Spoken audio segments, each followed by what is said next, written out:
ঘর করা আছে।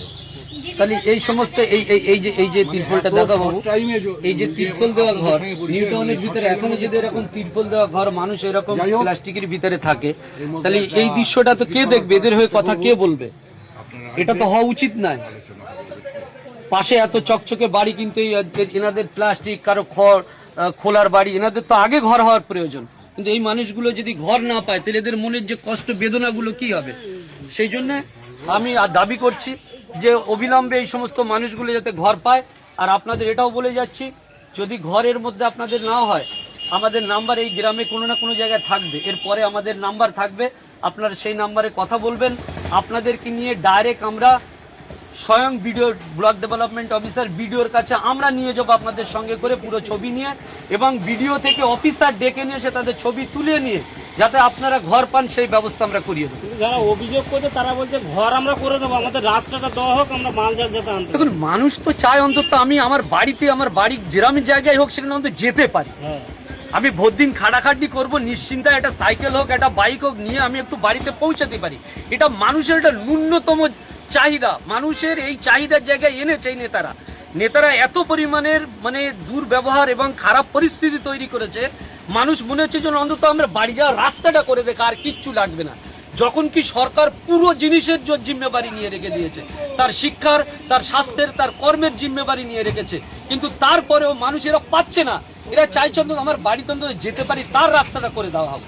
এইরকম একটা বাড়িতে আছে, তিনি কি চান? তিনি চাইছেন আমার রাস্তা, তার পাশে যে ড্রেন, উনি চাইছেন ড্রেনের বাচ্চা, আমার ছোট বাচ্চাগুলো ড্রেনটা যাতে না পড়ে সেইটা অন্তত আমাকে ব্যবস্থা করে দেয়। ন্যূনতম চাহিদা আমার নিউটাউন রাজারহাটের মানুষের, এরা সেই কাজটাও করতে পারে না।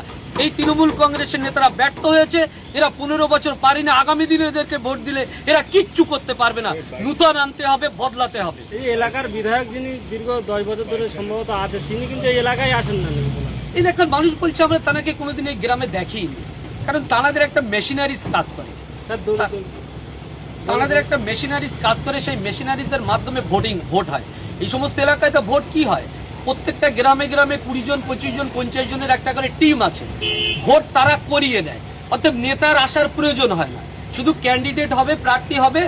প্রত্যেকটা বুথে বুথে একটা বাহিনী আছে, লেটেল বাহিনী আছে, মাতাল বাহিনী আছে, গুন্ডা বাহিনী আছে, তারা এই সমস্ত কাজগুলো করিয়ে নিয়ে, ভোটটা করিয়ে নিয়ে প্রচুর ভোটে জয়যুক্ত করিয়ে দেয়। আমরা সেই দৃশ্য দেখি, কিন্তু এবারে খুব কঠিন পরিস্থিতি। আশা করছি নির্বাচন কমিশনার এমনভাবে এবার ভোটটা করাবে, যার ভোট সে দেবে, এবং এবারে বদল আসবে। রাজারহাটের মানুষ সিদ্ধান্ত নিয়ে নিয়েছে অভিমন্যু শান্ডিল্যজিকে ভোট দিয়ে বিপুল ভোটে জয়যুক্ত করা। এবার আপনারা ভোট করাতে পারবেন? এবারে নির্বাচন কমিশনার ভোট করাবে, আমরা তাদের সহযোগিতা করব, এবং প্রত্যেকটা মানুষ যাতে ভোট দিতে পারে তার ব্যবস্থা যাতে নির্বাচন কমিশন করতে পারে, তার ব্যবস্থা যেমন থাকবে, সঙ্গে সঙ্গে আমাদের কর্মীরাও থাকবে প্রত্যেকটা বুথে বুথে। সেখানে কোনো রকমের রিগিং এবার আমরা হতে দেব না। মানুষ যার পছন্দ, যাকে ভোট দিতে চায় তাকে দেবে, এবং যার ভোট সেই দেবে। ধন্যবাদ। বলুন, কি কি অভিযোগ আছে? অভিযোগ বলুন। কি সমস্যা আপনাদের কি কি আছে?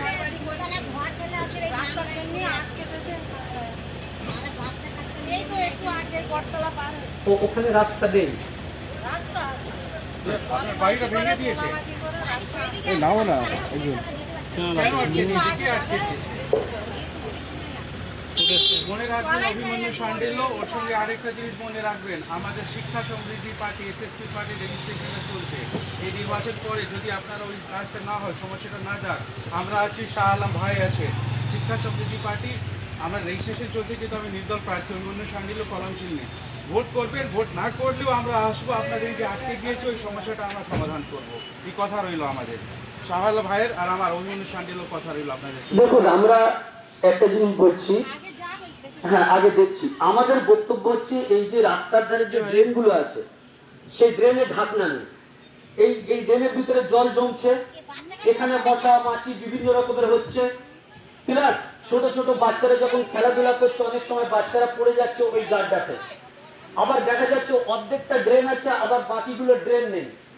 পুরো জল নিকাশি ব্যবস্থা খারাপ। আমরা এরই প্রতিবাদ করতে চাইছি। আমরা বলছি নিউটাউনের ভিতরে এখনো কেন এরকম ঝুঁকি প্লাস্টিকের ঘর থাকবে?